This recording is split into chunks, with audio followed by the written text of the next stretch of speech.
Speaker, about 5 weeks ago, the members of this body stood on the House floor. We all raised our hands. We all swore an oath of office to support and defend the Constitution. It's the same oath that the members in the other body in the Senate take.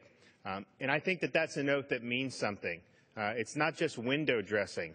We have a responsibility to conform the actions of this body and to counteract actions of other branches of government if those actions are not consistent with the Constitution.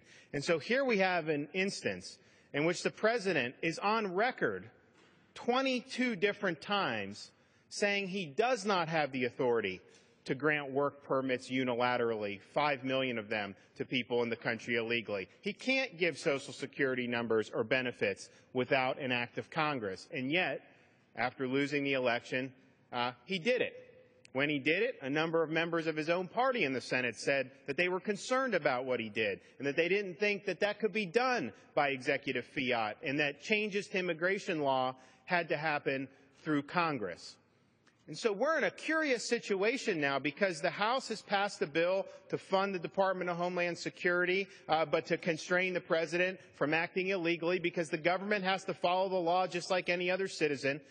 And you have a situation in the Senate in which the Democrats, including those 7 senators who said that this was problematic, they are blocking even having a debate on the bill.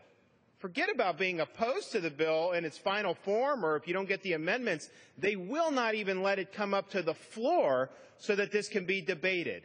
And to me, this is the most important type of debate when it goes to the central purpose of our oath to support and defend the Constitution.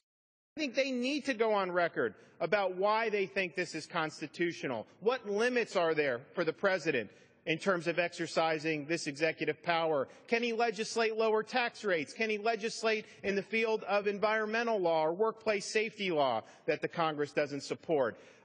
I think what you're seeing is a dereliction of duty by those senators who are unwilling to have a discussion and they're unwilling to debate.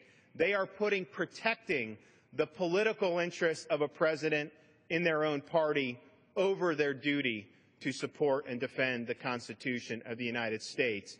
If you were right on the issues and you knew that what he did was constitutional, then you should have no problem going to the floor and making that case to the American people. The fact that they are unwilling to do that, I believe, is proof positive that they know that case cannot be made, and in fact, they would not be able to make it. So I appreciate my friend from Georgia reserving this time. I think this is something that absolutely needs to have a thorough debate, and the American people overwhelmingly are opposed to what the President did. So let's debate it. If you don't like what we did, offer your suggestions. But the idea that you can go run and hide is something that is not consistent with our duties or with our oath of office. And with that, I will yield back.